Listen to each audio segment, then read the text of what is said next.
Helen Anzio, When the Hospital Became the Target. January 28, 1944. The Italian coast. The sun rises weakly over the port of Anzio, a small seaside town that only days ago looked like the start of a swift Allied victory. Now it's smoke, mud, and steel. Artillery thunder shakes the ground without pause. Inside the torn canvas tents of Field Hospital Number 33, the air is thick with blood, ether, and dust. Nurses in khaki uniforms move between stretchers. Their Red Cross armbands are blackened by soot. Lieutenant Mary Roberts, 26, from Kansas, tightens a field dressing around a British sergeant's leg. A shell hits close by. The floor trembles. Dust falls from the ceiling, but she doesn't flinch. Hold on, soldier. It's not your day to die. Outside, Major Thomas Harlow, the chief surgeon, argues with the messenger. Orders from command: evacuate immediately. The German 88s have their range. The hospital is within direct line of fire. Harlow shakes his head. If we move them now, half of them will die on the way. We stay. We keep operating. A deafening blast tears through the night. The generator sputters. The surgical lamp goes dark. For a few heartbeats, the hospital is plunged into blackness. Mary feels for her friend Lucy O'Donnell's hand. Backup generator still works. Give me 30 seconds. The lamp flickers back to life, revealing a vision of chaos, blood, smoke, trembling hands stitching wounds as the tent shakes under enemy fire. Shrapnel slices through a table of instruments. Mary grabs the last clean scalpel and keeps cutting. Outside, the triage nurses yell for stretchers. Ambulances can't reach them. Every road is cratered or burning. They drag the wounded through mud, rain, and falling debris. The field has become both trench and operating room. As midnight approaches, the radio crackles. All field hospitals prepare for full evacuation before dawn. Mary looks at the major. He simply says, "Not while they're still breathing." Then the world explodes. A bomb hits just meters away, ripping open the tent in a wall of fire. Mary and Lucy are thrown to the ground. Smoke, fire, screams.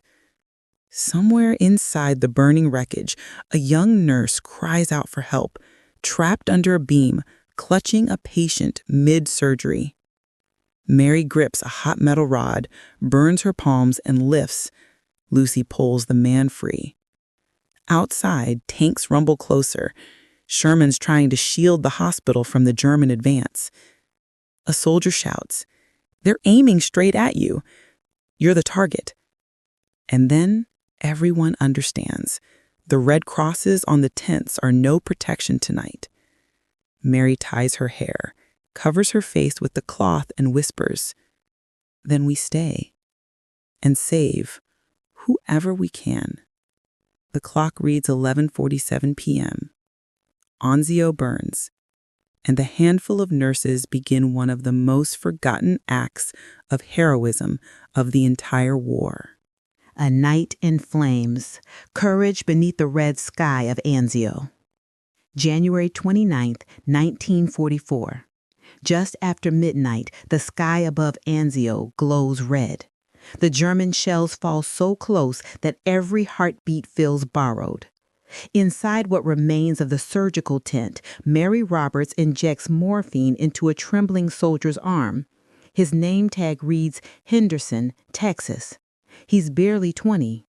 "You'll be fine," she tells him softly. "You'll go home." The ceiling collapses again. Sparks shower the instruments. "Fire!" yells Sarah McConnell, another nurse. "We need water." But the hoses were cut hours ago. They doused the flames with plasma bottles and canteens. Outside, Major Harlow tries to organize an evacuation. A jeep and 2 trucks. No escort, no guarantees. Command is shouting contradictory orders. Harlow mutters, "There's nowhere left to go. We're surrounded." Back inside, Mary and Lucy transform the destroyed kitchen into a makeshift ward. A mess table becomes an operating table. Lunch trays become surgical pans. The rumble of engines grows louder, German panzers and tigers advancing toward the coast. Allied guns answer, the earth shakes.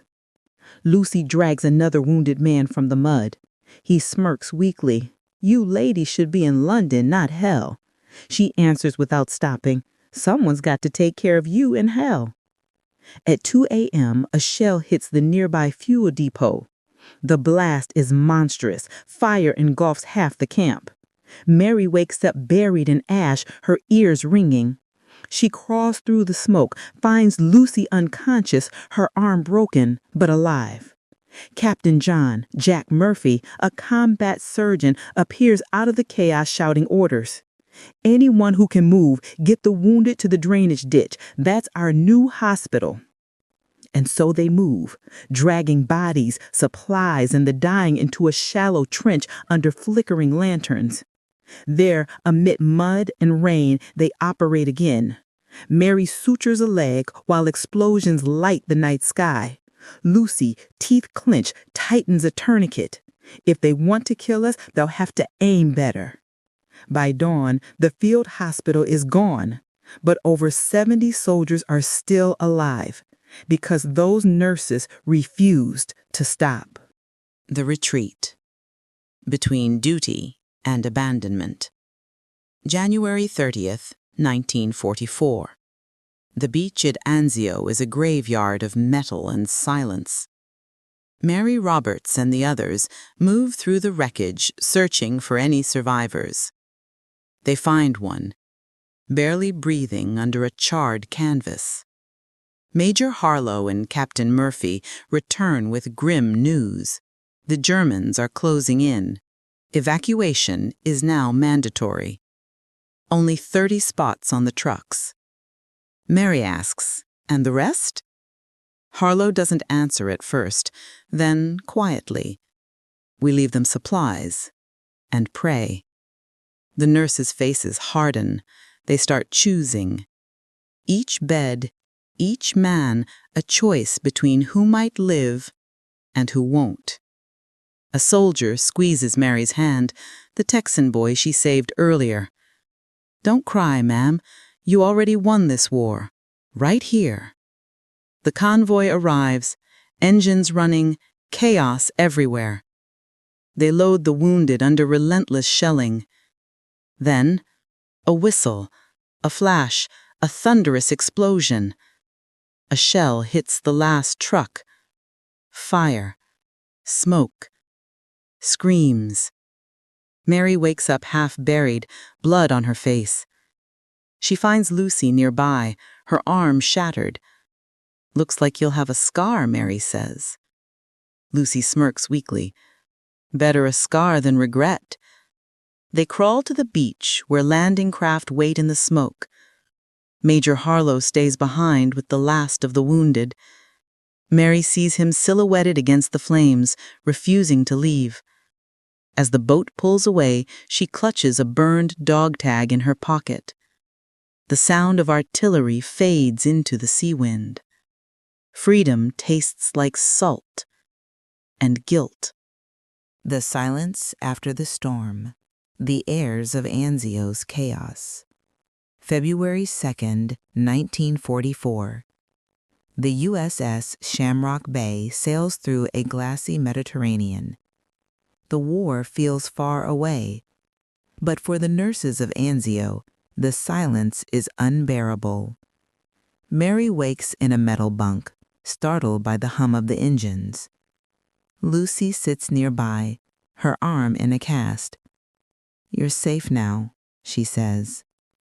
Mary touches her bandaged face and exhales. Captain Murphy enters with a paper in hand. The 33rd Field Hospital is gone, no more survivors. Mary looks away. Major Harlow never made it out. When they reach Naples, the survivors receive quiet medals and official smiles. no headlines, no ceremony. Just a line in a report. Evacuation successful. Later, a military journalist asks Mary for a quote. Something heroic. She thinks for a while and says, "We weren't brave, we just had no choice." He nods politely. The line is never published. Months later, when the Allies break through and liberate Anzio, soldiers find the ruins of the old hospital. Amid the wreckage, a scorched sign reads, 33rd Field Hospital, do not fire.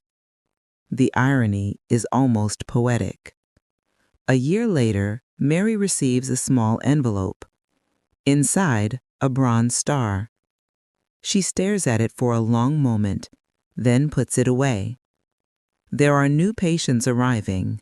The war hasn't ended. The voices that would not fade. Decades later, journalists would ask Mary what it was like to be there, under fire, saving lives while the sky itself seemed to collapse. She always gave the same answer. I don't think about heroism. I think about the sound, bombs in the distance, and someone's heartbeat beside them. War is the sound of someone trying to breathe. The silence of Anzio never left her, nor Lucy, nor the dozens of women who faced the same fire, unarmed, yet unbroken. And that's how, through smoke, blood, and sheer will, the nurses of the 33rd Field Hospital became the quiet heroes of a war that almost erased them. The hands that kept saving lives while the world collapsed around them.